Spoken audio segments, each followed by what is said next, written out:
எல்லா உயிரும் இன்பம் எய்துக, எல்லா உடலும் நோய் தீர்க,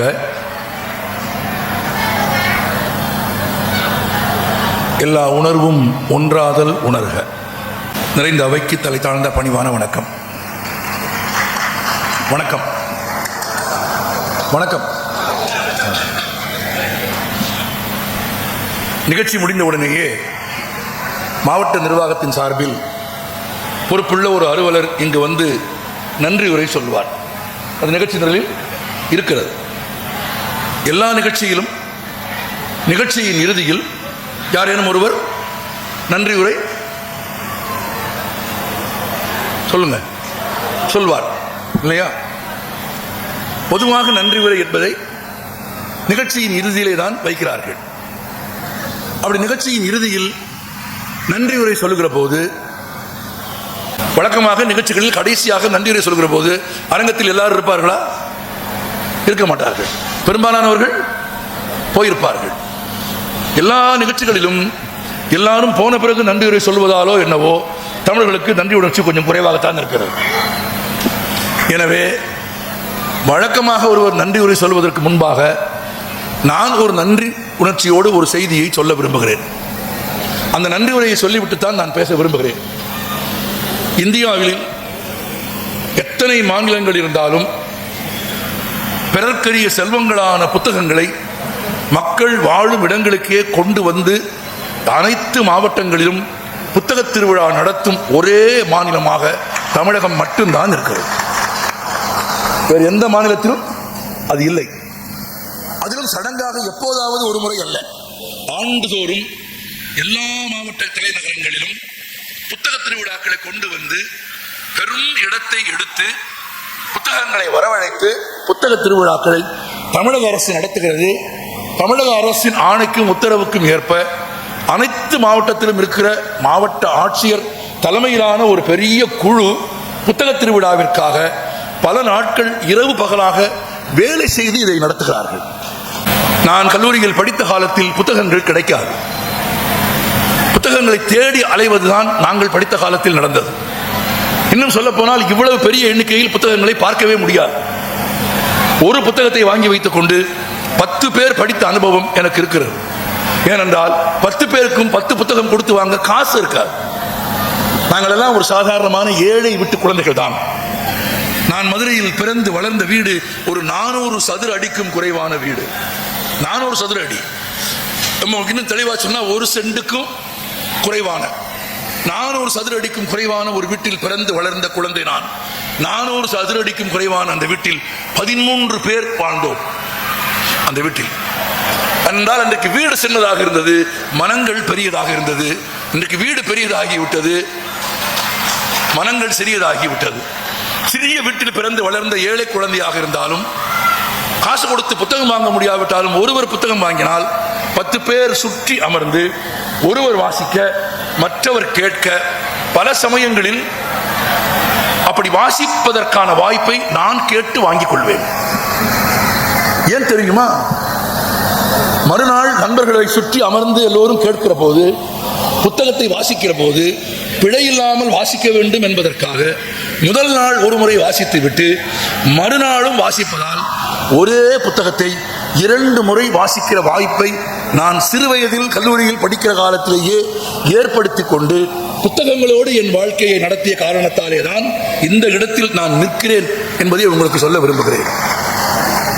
புத்தகங்களை தேடி ஒரு தலைமுறை அலைந்து திரிந்த ஒரு காலத்தில் அரும் செல்வமாக புத்தகங்களை, புதையலை ஒரே இடத்தில் கொண்டு வந்து மாவட்ட நிர்வாகம் சேர்த்திருக்கிறது.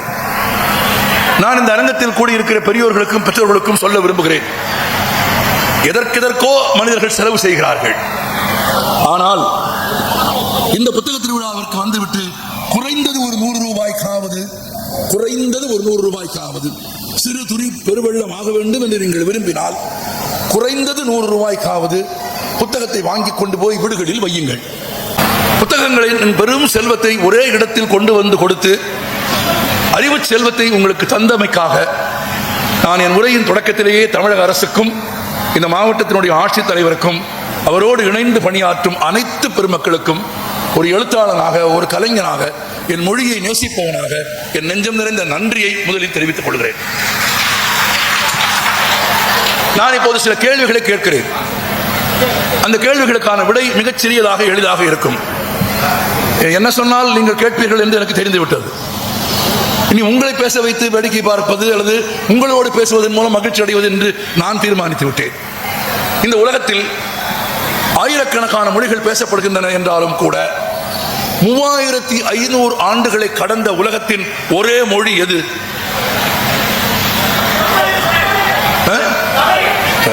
இத்தனை பேர் இருக்கீங்கல்ல, எத்தனை பேர் சொல்றீங்க? உட்காருங்க. எல்லாருமா சேர்ந்து சொல்லுங்க. எல்லாருமா சேர்ந்து சொல்லுங்க. என்ன சொல்லணும்னு நானே சொல்லிடுறேன். அந்த கடைசி வார்த்தையை மட்டுமாவது சேர்ந்து சொல்லுங்க. ஏன் தெரியுமா சேர்ந்து சொல்றேன்? இப்பவாவது ஒற்றுமையா இருங்க. இதுலயாவது ஒற்றுமையா இருங்க. வெளியே போன உடனே என் ஜாதி, என் மதம், என் தெரு, என் ஊரு என்ன அப்படின்னு பிளவுகளையும் பிரிவுகளையும் பேசிக் கொண்டிருக்கிற சிறுமை புத்தியை விட்டுவிட்டு ஒற்றுமையாக இருப்பதற்கு, ஒற்றுமையாக குரல் கொடுப்பதற்கு தமிழன் கற்றுக்கொண்டால் தமிழை யாராலும் அழிக்க முடியாது. இந்த உலகத்தில் 3500 ஆண்டுகளை கடந்த செம்மொழி எது? சொல்லுங்க, சத்தமா சொல்லுங்க. தமிழ். இலக்கணமும் இலக்கியமும் கொண்டு இளமையும் முதுமையும் கொண்ட ஒரே மொழி எது? தமிழ். இந்த உலகத்தில் பிறக்கிற மனிதர்களில் உயர்ந்தவன் தாழ்ந்தவன் இல்லை, அனைவரும் சமம் என்று உலகத்திற்கு சொன்ன முதல் மொழி எது? தமிழ். அந்த மொழியை, அந்த சொல்லை 1.25 வரியில் உலகத்தில் எந்த இலக்கியமும் சொல்லாத விதத்தில் 7 வார்த்தைகளில், 80 வாரம் கிடையாது, எங்களை மாதிரி 3/4 மணி நேரம், 1 மணி நேரம், அரை மணி நேரம்லாம் கிடையாது, 3/4 மணி நேரம் இல்லை, 1 மணி நேரம் இல்லை, 7 சொற்களில் இந்த உலகத்தில் எவரும் சொல்ல முடியாத மாபெரும் உண்மைகளை, தத்துவங்களை இந்த உலகத்திற்கு சொன்ன நூலின் பெயர் என்ன? திருக்குறள். பிறப்புக்கும் எல்லா உயிர்க்கும் என்று பாடியது எது? சொல்லுங்க. அதான் திருக்குறள் தான் பதில். திருக்குறள். பதிலையும் சொல்லிக் கொடுத்து கேள்வியும் கேட்கிற ஒரே வாத்தியார் நான் தான். ஆமா. பிறப்பினால் அனைவரும் சமம் என்று சொன்ன உலகின் ஒரே நீதி நூல் எது? சொல்ல மாட்டீங்களா? இல்லை, தெரியாம தான் கேட்கிறேன். நம்ம மொழியின் பெயரை, உலகத்திலேயே ஆகச்சிறந்த ஒரு நூலின் பெயரை பதில சொன்னதுக்கு பிறகு கூட சொல்றதுக்கு அப்படி என்ன இருக்கும்? நான் கேட்கிறேன். உசுரோடு இருக்க வரைக்கும் தானே பேச போறோம். நானும் எவ்வளவு தானே பேசுவேன்? இந்த மூச்சு ஓடுற வரைக்கும் தான் பேசுவேன். நின்று வச்சுன்னா மற்றவன் தான் பேசுவேன். அது எனக்கே ஒரு நாள் நிற்கும் போது யார் பேசுவா? மற்றவங்க தான் பேசுவாங்க. நம்ம பேச முடியுமா?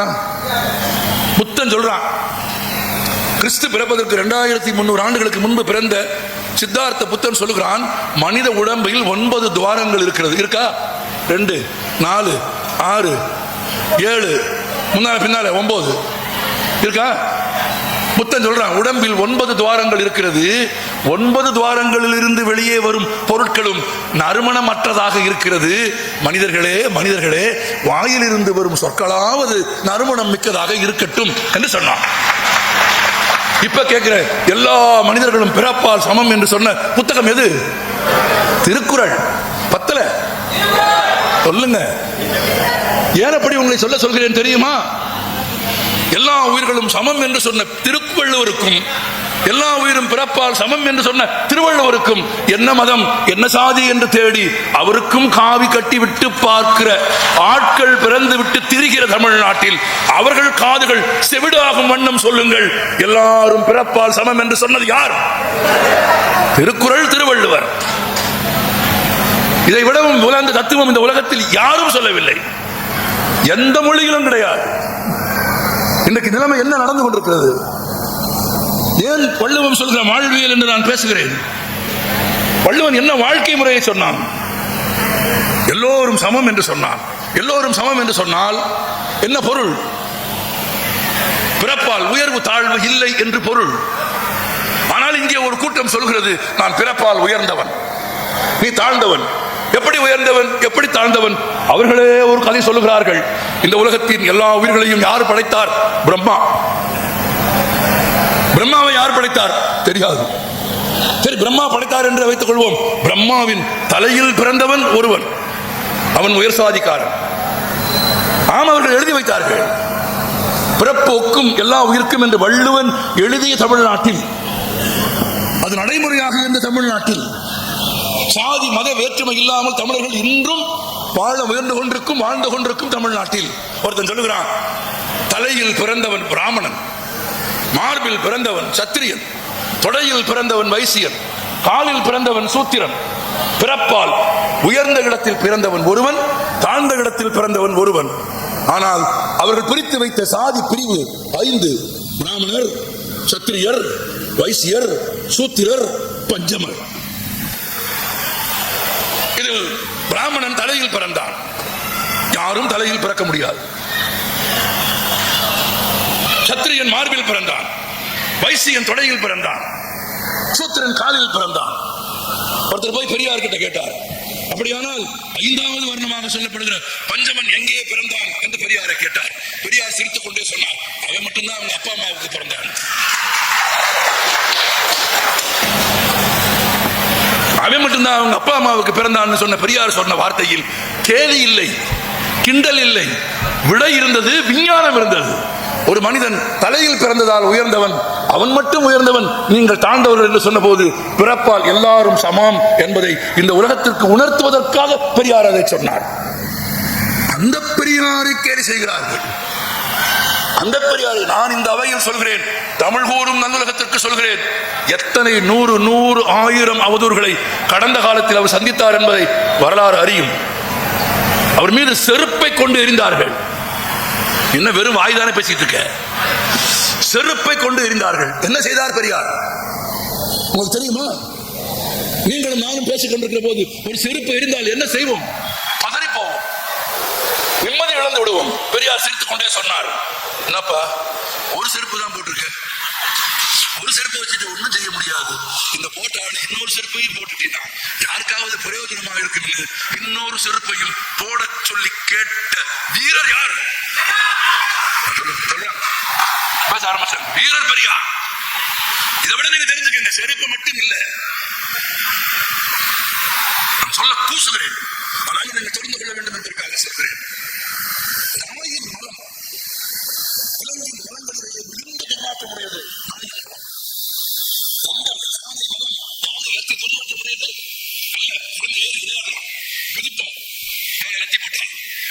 நாயின் மலம்தான் விலங்குகளின் மலத்திலேயே மிகுந்த துர்நாற்றமுடையது.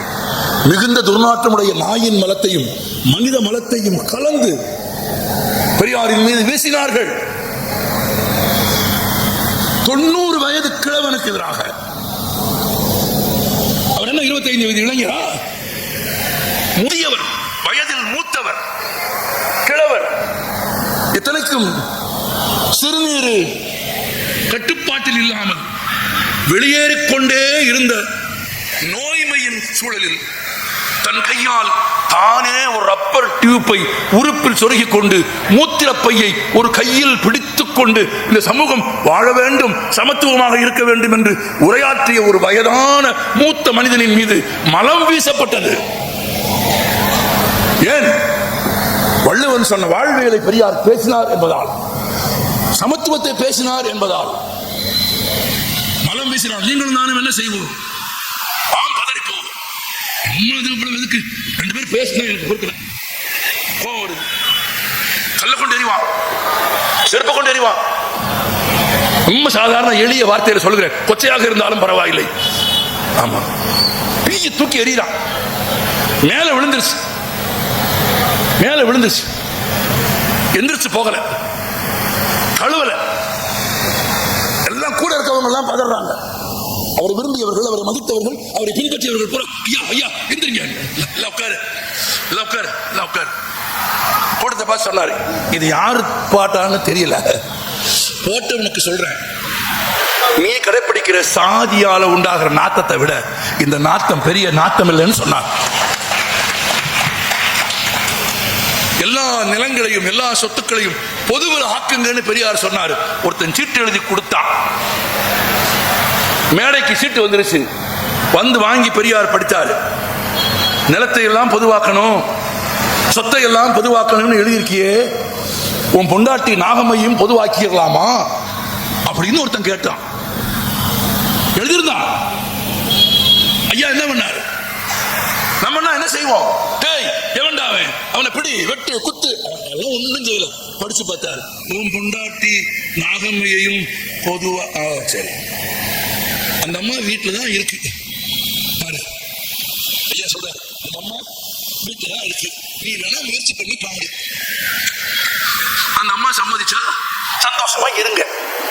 யார் கூட இருக்கிறது, எப்படி வாழ்றதுன்னு முடிவு பண்ண வேண்டியது அந்த அம்மா தானே தவிர நான் இல்லைன்னு சொன்னவர். அதுதான் வள்ளுவன் வேற வார்த்தையில சொன்னான், தற்காத்து தற்கொண்டார் பேணி தலை சான்ற சொற்காத்து சோர்விழாள் பெண் என்று வள்ளுவன் சொன்னதை வாழ்வியலாக உணர்த்தியவர் தந்தை பெரியார். பேரறிஞர் அண்ணா இதோ தமிழ்நாட்டின் தென் மூலையில் 133 அடி உயரத்தில் இந்த மனிதர் ஒரு சிலை வைத்தார். 2000 ஆண்டு பிறந்த போது, 2000 ஆண்டு முடிந்து 2001 ஆண்டு பிறந்த டிசம்பர் 30, சரியாக சொல்ல போனால் 2000 ஆண்டு டிசம்பர் 31 தேதி நள்ளிரவு 12 மணிக்கு ஒரு 100 ஆண்டு முடிந்து அடுத்த மில்லியனம் பிறக்கிற 2021 ஜனவரி 1 தேதியும் டிசம்பர் 31 தேதியும் சந்திக்கிற நொடியில் கன்னியாகுமரியில் 133 அடி உயரத்தில் வள்ளுவனின் சிலையை திறந்து வைத்தார். நான் இந்த அவைக்கு நேர்மையாக சொல்கிறேன், அன்றைக்கு அதே நாளில் அதே நேரத்தில் வட சென்னையில் ஒரு கூட்டத்தில் பேசிய நான் அதற்கு எதிராக பேசியிருக்கிறேன், அதை எதிர்த்து பேசியிருக்கிறேன். எல்லோருக்கும் திருக்குறளை சொல்லித் தருவதை விட்டுவிட்டு நான் அப்படி பேசினேன். அப்போதும் கூட தரம் தாழ்ந்து பேசவில்லை, மதிப்பு குறைவாக பேசவில்லை, மரியாதை குறைவாக பேசுவதில்லை. மனிதர்களே, நண்பர்கள் மனிதர்கள் பேசுவது என்பது இன்னொருவரை பண்படுத்தத்தானே தவிர புண்படுத்துவதற்கு அல்ல. நான் அந்த கூட்டத்தில் மிகுந்த பணிவோடு சொன்னேன், இவ்வளவு செலவு செய்து ஒரு சிலை வைப்பதற்கு பதிலாக திருக்குறள் புத்தகத்தை அச்சடித்து எல்லோருக்கும் கொடுத்திருக்கலாம். பல பள்ளிக்கூடங்களில் திருக்குறளை கற்றுக் கொடுக்க ஆசிரியரை நியமித்திருக்கலாம். ஏன் இவ்வளவு செலவு செய்து சிலை வைத்தீர்கள் என்று அன்றைக்கு நான் கேட்டேன். ஆனால் இன்றைக்கு 25 ஆண்டுகளுக்கு பிறகு இந்த நாட்டை மதத்தின் பெயரால், சாதியின் பெயரால் பிளவுபடுத்தும் சக்திகள் அதிகாரத்திற்கு வந்துவிட்ட சூழலில் தென்குமரியில் வள்ளுவனை கொண்டு போய் நிறுத்தியதன் மூலமாக தமிழ்நாடு என்று உலகத்தில் எந்த நாட்டிற்கு போய் கேட்டாலும் அடையாளமாக எதை காட்டுகிறார்கள்? அந்த சிலைதான். இப்போது அது வெறும் சிலை அல்ல, அது வெறும் சிலை அல்ல, தமிழகத்தின் அடையாளம். தமிழ்நாடு என்றால் தென்குமரியில் நிற்கும் வள்ளுவன். ஏன் வள்ளுவன்? எப்படி பேச வேண்டும் என்று சொல்லிக் கொடுத்தவன் வள்ளுவன். நான் உங்களுக்கு சொல்கிறேன், சொந்த வாழ்க்கையில் புத்தக திருவிழாவுக்கு வந்திருக்கிறீர்கள். மாமனோடு, மச்சானோடு, நண்பனோடு, சகோதரனோடு, உறவாயிருந்த பலரோடு நமக்கு பகைமை உண்டாகி விடுகிறது. மன வேற்றுமைகள் ஏற்படுகிறது, கருத்து வேற்றுமைகள் வருகிறது. நான் முகத்தையே பார்க்காமல் மிக நீண்ட நாட்கள் பகையாக இருக்கிற மனிதர்கள் உண்டு. இன்னும் சிறப்பெல்லாம் உண்டு. சில பேர் சொல்லுவான், அவனுக்கு எனக்கும் ஆகாது, அவனுக்கு எனக்கும் முறப்பாடு, அவன் வீட்டில் நான் தண்ணி குடிக்க மாட்டேன், என் வீட்டில் அவன் தண்ணி குடிக்க கூடாது, அவன் வீட்டில் நான் கை நினைக்க மாட்டேன், என் வீட்டில் இதெல்லாம் ஓகே. கடைசியா ஒன்று சொல்லுவான், நான் செத்தான் சொல்றான், இனிய உளவாக இன்னாத கூறல் என்னது? மனப்பாடம். பாருங்க, நான் உங்களுக்கு கை தட்டுறேன். இனிய உளவாக இன்னாத கூறல், இது பள்ளிக்கூடத்தில் மனப்பாட பகுதியில் இருந்திருக்கு. அதனாலதான் மறக்காம தமிழன் கையில வச்சிருக்கான். அந்த குறள்ல வள்ளுவர் என்ன சொல்றான்? ஒரு சொல் பயன்படுத்துறான், கனி இருப்ப காய் கவர்ந்தட்டு. கனி என்று எதை சொல்கிறான்? இனிய சொற்களை வள்ளுவன் கனி என்று சொல்கிறான். உலக இலக்கியத்திலேயே சொல்லை கனி என்று சொன்ன முதல் கவிஞன் வள்ளுவன் தான். சொல் என்பது கனி. இப்ப நான் கேட்கிறேன், கனினா பழம். பழம் சாப்பிட நல்லா இருக்குமா, காய் சாப்பிட நல்லா இருக்குமா? சாப்பிட்டதே இல்லையா? பேசுற சுண்டல் கொடுக்குற நிப்பாட்டா சரியா வந்துருக்கு. வாயில சுண்டல் இருக்கனால பேச முடியலையா? நீங்க சொல்லாதீங்க, நீங்க சொல்றது கேட்குது. அங்கிட்டு தானே கேட்கறேன், நான் சத்தம் வராத இடத்த பார்த்து தானே கேட்கறேன். முதல்ல இருந்து பார்த்துக்கிட்டே இருக்கேன். நீ என்ன வேணா கேளு, நான் எதுவும் சொல்ல மாட்டேன் அப்படின்னு. அப்படி இருக்கக்கூடாது, பேசுங்க. சாப்பிட்றதுக்கு பழம் சுவையா இருக்குமா, காய் சுவையா இருக்குமா? பழம். ஏன்? பழம் இனிமையா இருக்கும், சுவையா இருக்கும், சாப்பிட எளிதாக இருக்கும், இருக்குங்களா? உடம்புக்கு ஒன்றும் செய்யாது. அப்ப அப்போ வள்ளுவன் சொல்றான், நல்ல சொல் என்பது பழத்துக்கு ஒப்பானது. பழம் சாப்பிடுற போது காய் சாப்பிடாம எப்படி பழத்தை சாப்பிடுறியோ அது மாதிரி தப்பான கோபமான கெட்ட வார்த்தை சொல்றதுக்கு பதிலா நல்ல வார்த்தை பேசுன்னு வள்ளுவன் சொல்லி தர்றான். நிறைய குடும்பங்கள்ல, நிறைய மனித உறவுகள்ல சண்டைக்கும் பகைக்கு என்ன காரணம்? சொல்லு. ஏன் அவனை கெட்ட வார்த்தை தான், கெட்ட வார்த்தை தான், வேற ஒண்ணும் கிடையாது. சண்டைக்கு காரணம் என்ன சொல்லுவாங்க? என்னை பார்த்து கேட்கக்கூடாத ஒரு வார்த்தை கேட்டான். அந்த கேட்கக்கூடாத வார்த்தையை மனிதர்கள் பேசாமல் இருக்க வேண்டும் என்று வள்ளுவன் கற்றுக் கொடுக்கிறான். இனிய சொற்களை பேச வேண்டும் என்று சொல்கிறான். ஒண்ணும் இல்லை, குறைஞ்சது வீட்டுக்கு போன உடனேயே அவரவர்கள் வீடுகளில் குறைந்தபட்சம் நான் ஆண்களுக்கு சொல்லித் தருகிறேன், பெண்களுக்கும் சொல்லுகிறேன். வேலைக்கு போயிட்டு ஆண் வந்தாலும் சரி, பெண் வந்தாலும் சரி, வீட்டில் இருக்கிறவங்க வந்த உடனேயே இன்னைக்கு எப்படி இருந்துச்சு, ஒன்றும் சிரமம் இல்லையே, பத்திரமா வந்துட்டியா, கை கால் கழுவு, குளிக்கிறியா குளி, சாப்பிட்றியா சாப்பிடு, சேர்ந்து சாப்பிடுவோமா சாப்பிடுவோம், முடிஞ்சிச்சு, தண்ணி குடி, முடிஞ்சிச்சு. வீட்டுக்காரர் வந்தார், புருஷன் வந்தார், எங்க அம்மா ஒரு வார்த்தை வீட்டுக்குள்ள வர்றீல்ல, சாப்பிட வாங்கன்னு கூப்பிடுது இல்ல, ஒரு வார்த்தை பழம் போல இனிய சொற்கள் வள்ளுவன் சொல்லி தர்றான். நீ சாப்பிட்டியா? எவ்வளவு நேரம் ஆகும் கேட்கறதுக்கு? 2 வார்த்தை தான். நீ சாப்பிட்டியா? கிடையாது.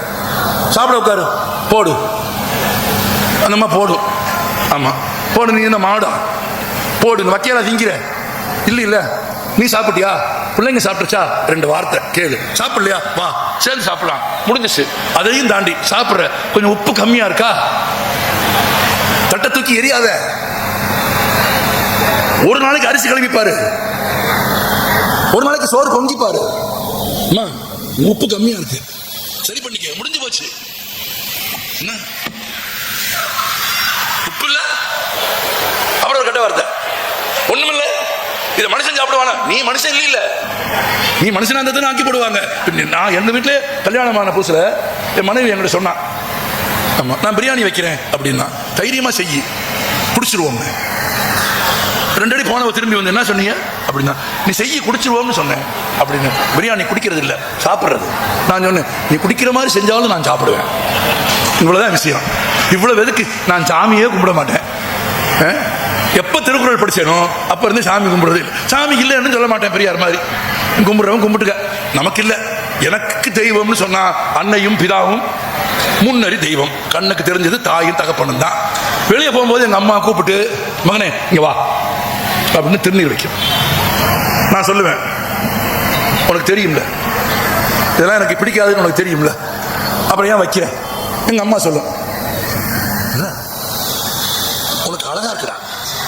எங்க அம்மா என்ன அழகா இருக்கான்னு இந்த உலகத்துல வேற யாரும் சொல்லுவா? எங்க அம்மாவை தவிர. எங்க அம்மா சொல்லும், மகனே இது உனக்கு அழகா இருக்கு, அழகா இருக்குன்ற, ஆமா அப்ப வை. அப்புறம் அங்கிட்டு போய் அடிச்சுக்குவேன். எங்க அம்மாவுக்கு தெரியும். அந்த எளிய அன்பை போற்றுவதும் எளிய சொற்களால் மனிதர்களோடு பேசுவதையும் 2000 ஆண்டுகளுக்கு முன்பு எழுதி வைத்த ஒரு நூல் எது?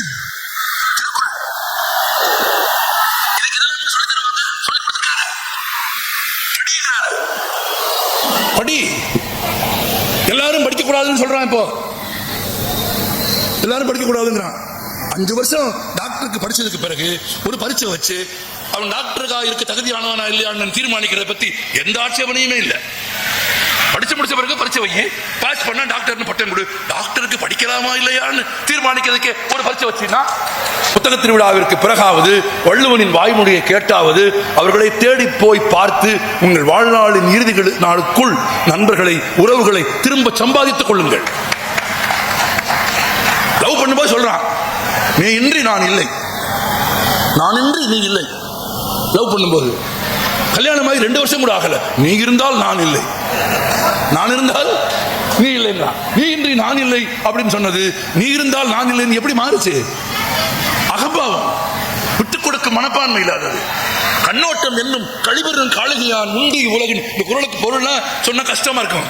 இதான் பொருள். கண்ணோட்டம் என்னும் கழிவரும் காரிகையான் உண்டி உலகு என்று வள்ளுவன் பாடியதற்கு பொருள் விட்டுக் கொடு.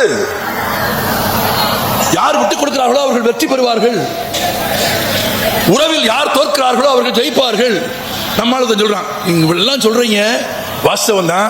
அவன் இவ்வளவும் செஞ்சதுக்கு பிறகு நானா போய் அவங்கிட்ட பேசினா, அவன் என்னை பத்தி கேவலமா நினைச்சானா என்ன பண்றது நினைக்கட்டும்.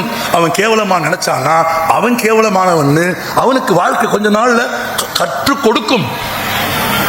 அதே வள்ளுவன் சொல்லிட்டான், பிறர்க்கு இன்னா செய்யின் தமக்கின்னா பிற்பகல் தாமே விளையும். யாருக்காவது ஒரு அயோக்கியத்தனம் பண்ணிட்டு, ஒரு தீமை பண்ணிட்டு, ஒரு கெடுதல் பண்ணிட்டு சந்தோஷமா இருக்கலாம் நினைக்காத. அவனுக்கு ஏதாவது கெடுதல் பண்ணிட்டீன்னா உனக்கு ஒரு நீ காலையில பண்ணினான் அவன் தள்ளியே போடல வள்ளுவன், அடுத்த ஜென்மம்லாம் சொல்லல, 5 வருஷம்லாம் சொல்லல, காலையில தப்பு பண்ணினா மத்தியானம் உனக்கு ஒரு இளவு வந்துரும்னு சொல்றான். ஆமா, அது ஒண்ணுக்காகவாவது அடுத்தவனுக்கு நன்மை செய்ய வேணாம், தீமை செய்யாம. அவன் கெட்டு போகணும்னு சாமி கும்பிடாத, அவனுக்கு ஒண்ணும் இல்லாம போகணும்னு சாமி கும்பிடாத. அவனும் நல்லா இருக்கட்டும், எல்லாரும் நல்லா இருக்கட்டும், எல்லாரும் சாப்பிடட்டும், எல்லாரும் சந்தோஷமா இருக்கட்டும். எல்லா பிள்ளையும் என் பிள்ளை தான் படிக்கணும், என் பிள்ளை தான் வேலைக்கு போகணும், என் பிள்ளை தான் சம்பாதிக்கணும், அவன் பிள்ளை படிச்சு பெருமூச்சு விடாத. பெருமூச்சு விட்டுட்டீங்கன்னா, பொறாமப்பட்டுட்டீங்கன்னா நன்மை கிடைக்காது. வீட்டுக்கு போய் அப்புறமா பொறாமைன்னு பேப்பர்ல எழுதி அங்கிட்டு இருந்து இந்த பக்கமா படிச்சு பார்த்துக்கோங்க. நான் மேடையில் சொல்ல முடியாது. பொறாமைன்னு வீட்டில் போய் போராமை அப்படின்னு எழுதி வீட்டில் போய் பேப்பர்ல இங்கிட்ட இருந்து படிச்சு பாருங்க. நீ இப்படி பொறாமப்பட்டீங்கன்னா அங்கிட்டு இருந்து அப்படிதான் திரும்பி வரும். திரும்பி வந்தா எப்படி இருக்கும்? நீ வீட்டில் போய் படிச்சு பார்த்துக்க.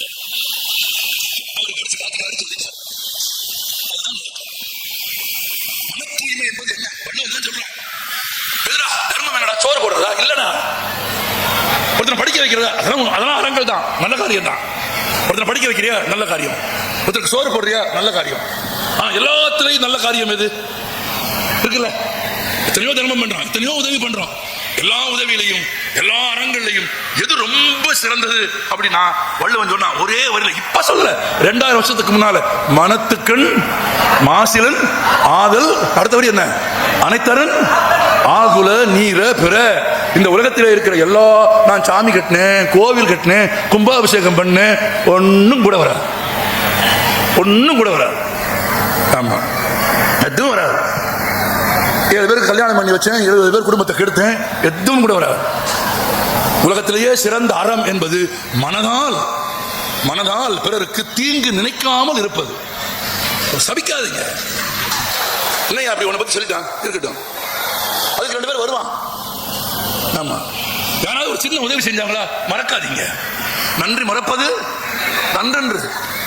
அடுத்த வரி அவன் எவனை சொல்லிக் கொடுக்காம பாருங்க, நல்லா இருக்க மட்டும் சொல்லிக் கொடுக்கல, தீமையில் இருந்து விலக சொல்கிறான்.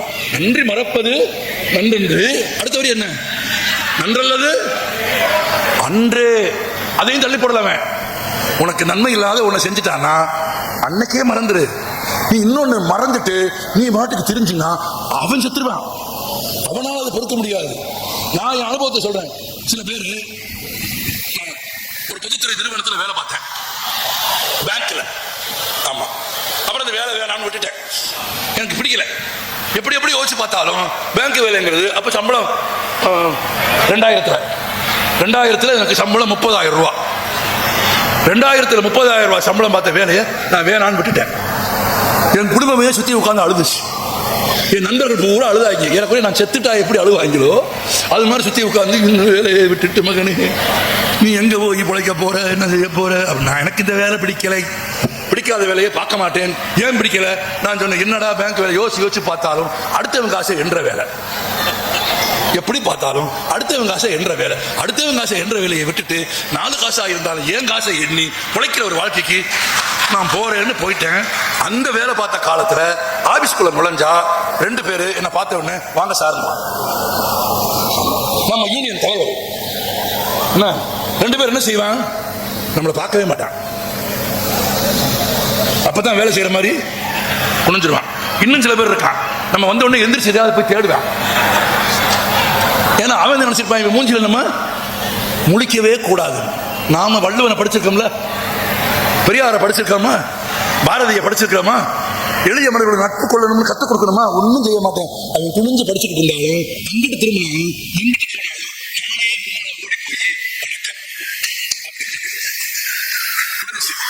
அவனுக்கு வேற வழியே கிடையாது. இதுல ஒரு ஆச்சரியம் பாருங்க, ஒரு 5 நாளைக்கு மட்டும்தான் நீங்க இதை செய்யணும். இந்த ரகசியத்தையும் வெளியே போய் சொல்லாதீங்க. ஒரு 5 நாளைக்கு மட்டும்தான் நீங்க முன்னால போய் செய்யணும். 6வது நாள் என்ன செய்வான்? அவன் முந்திக்குவான். ஏன்னா இந்த சனியை எப்படினாலும் நம்மளை விரட்டிட்டு வந்து கும்பிட்டு வணக்கம் சொல்லும். இது கும்பிடுறதுக்கு முன்னால நம்மளே கும்பிட்டு தொலைச்சிருவோம். அவனே என்ன பண்ணிடுவேன். அப்ப என்னாச்சு, 5 நாள் நீங்க தொடர்ந்து கும்பிட்டீங்கன்னா 6வது நாள் உங்களை பார்க்காம திருந்திட்டு போனவன் திருந்திட்டானா இல்லையா? திருந்திட்டானா இல்லையா? அட ஆமாவா இல்லையா? ஆமா. இவ்வளவுதான் வாழ்க்கை. நான் யாரை பார்த்தாலும் 2 வயசா இருந்தாலும் சரி 90 வயசா இருந்தாலும் சரி நமக்கு பழக்கம் கையெடுத்து கும்பிடுது. ஏன்னா அது நம்ம பண்பாடு, நம்ம கலாச்சாரம், நம்ம வாழ்க்கை முறை அது. ஆமா. இப்ப நம்ம நான் பார்த்து என்ன நரம்பு தொடர்ச்சி அவனுக்கு. இன்னும் சில பேர் இருக்கான், எனக்கு ஒரே கவலையா போச்சு. நம்மளை பார்த்தா இவனுக்கு எதுக்கு நெஞ்சு வலிக்குது, இவனுக்கு நெஞ்சு வலிக்கிற கும்பிடு. அதான நம்ம பண்பாடு, அதான நம்ம கலாச்சாரம், அதான நம்ம வாழ்க்கை முறை. அப்போ பிறருக்கு நல்லவற்றை நம்மால் கற்றுக் கொடுக்க முடியுமா? முடியாதா? முடியும். இலக்கமாக வாழ முடியுமா? முடியாதா? நான் பள்ளிக்கூடத்தில் படிக்கும் போது நான் சொல்ல முடிச்சுக்கிறேன். எனக்கு நான் படிச்சது ஒரு கிறிஸ்தவ பள்ளிக்கூடத்தில், ஏழை பள்ளிக்கூடம். எங்க மழை பெஞ்சாலும் இந்த பள்ளிக்கூடத்துக்குள்ள மழை பெய்யும். நான் மழைக்கு பள்ளிக்கூடத்துக்கு ஒதுங்கின ஆள் இல்லை. நான் ஒதுங்கின பள்ளிக்கூடத்துக்குள்ள மழை வந்துச்சு. அப்படி ஒரு பள்ளிக்கூடம். ஆமா. எனக்கு பாடம் சொல்லி கொடுத்த வாத்தியார் ஜோசப் வாத்தியார், லில்லி டீச்சர். 2 பேரையும் நான் என் வாழ்நாளில் மறக்க மாட்டேன். பாரதி கிருஷ்ணகுமார் என்கிற இந்த மனிதன் தன் வாழ்நாளில் இவ்வளவு புகழ் அடைந்து 19 நாடுகளுக்கு சென்று முகமறியாத மனிதர்களால் மதிக்கப்படும் ஒரு காரணம் என் மொழியை நான் கற்றது. வேற ஒன்றும் கிடையாது, வேற எந்த பெருமையும் கிடையாது. எனக்கு சாதி அடையாளம் இல்லை, ஒருபோதும் இல்லை. எனக்கு மத அடையாளம் கூட கிடையாது. என் பெயர் கிருஷ்ணகுமார் என்பது என் பெற்றோர்கள் வைத்த பெயர் தானே தவிர அது நான் சூட்டிக் கொண்ட பெயர் அல்ல. கிருஷ்ணகுமார் என்பதால் நான் ஒரு இந்துவாக அறியப்படுவதை ஒருபோதும் விரும்ப மாட்டேன். நான் ஒரு இந்துவாக, ஒரு கிறிஸ்தவனாக, ஒரு முகம்மதியனாக அறியப்படுவதை காட்டிலும் வள்ளுவனின் மொழியில், பெரியாரின் பாதையில் மனிதனாக அறியப்படுவதையே விரும்புகிறேன். ஜோசப் வாத்தியார் சொல்லிக் கொடுத்தார். வணக்கம் ஏன்டா சொல்றோம்? 10 வயசு, நமக்கு என்ன தெரியும்? எல்லாரும் சொல்றாங்க சார், எல்லாரும் சொல்றாங்க தான் நீ சொல்றான்னு எனக்கு தெரியும். ஏன் சொல்றான்னு கேட்டேன். தெரியல சார். அவர் சொல்லிக் கொடுத்தார். இந்த கையால் என்ன பண்றோம்? சாப்பிடுறோம். இந்த கையால் என்ன பண்றோம் கேட்ட சொல்லுங்க. சாப்பிடுறோம். இந்த கையால் என்ன பண்றோம்? என்ன கூச்சம்? கழுவுறோம், நம்ம சுத்தம் பண்ணிக்கிறோம். ஜோசப் வாத்தியார் சொன்னார், ஆமா, எந்த கையால சாப்பிடுறோமோ அந்த கையையும், எந்த கையால கழுவுறோமோ அந்த கையையும் ஒன்னா சேர்க்கிறோம்.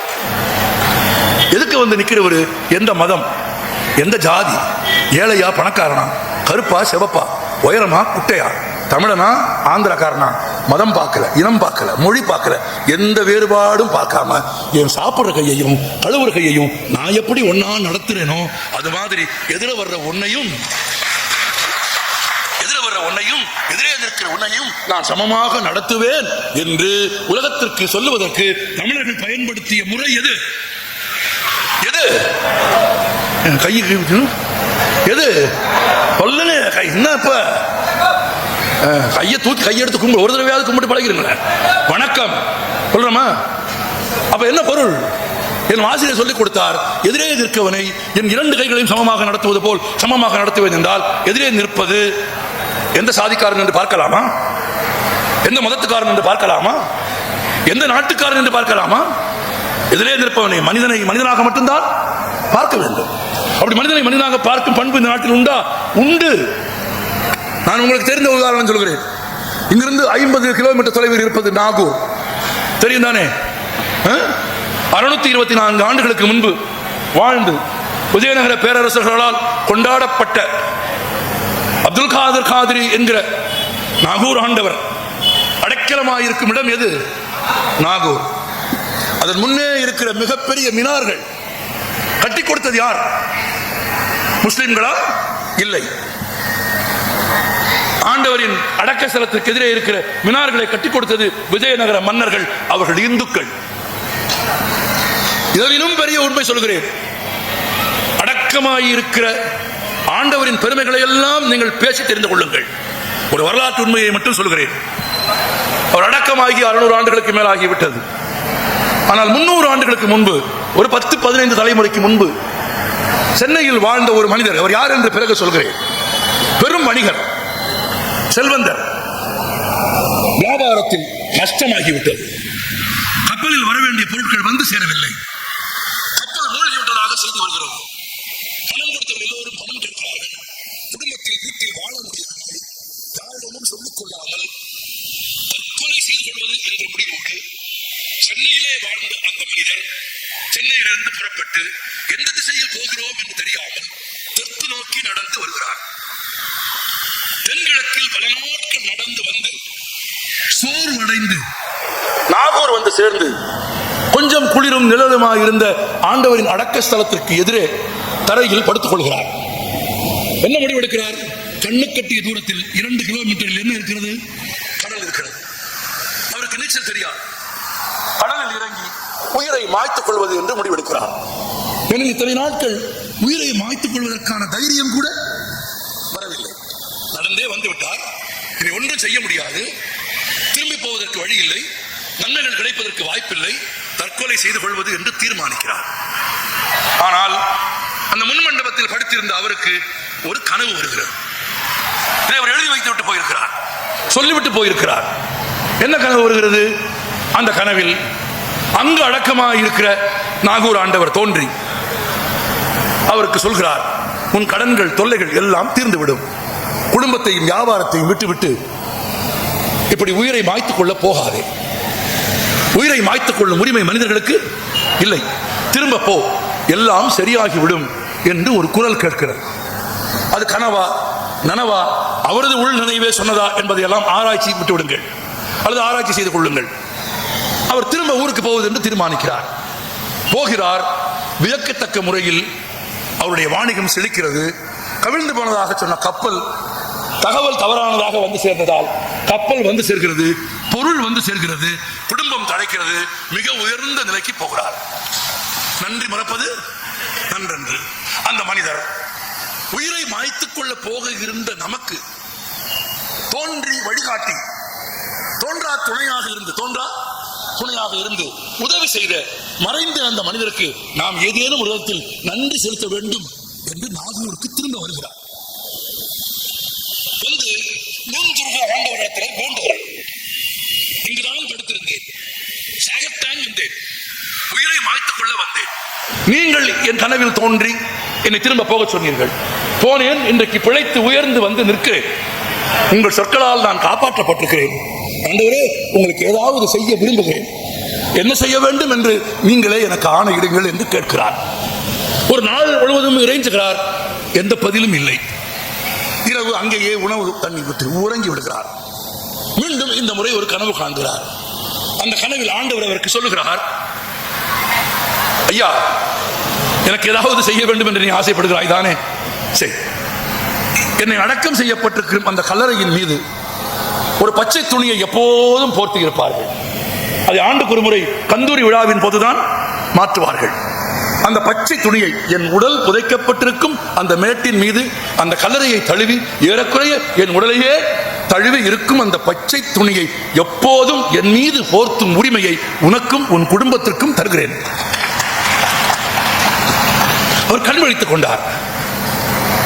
இரண்டாவது கனவு, ஒருமுறை கனவு வந்தது, திரும்ப போக சொன்னீர்கள், எல்லாம் திரும்ப கிடைத்தது. இப்போது இப்படி ஒரு கனவு வந்திருக்கிறது. இதை நான் போய் சொன்னால் யார் கேட்பார்கள்? திகைப்போடு அவர் உட்கார்ந்திருந்தார். அவர் உட்கார்ந்திருந்த இடத்தை நோக்கி அந்த ஆண்டவரின் பரம்பரை வாரிசுகளான 9 குடும்பங்களைச் சேர்ந்த பிரதிநிதிகள் ஒன்று போல சேர்ந்து வருகிறார்கள்.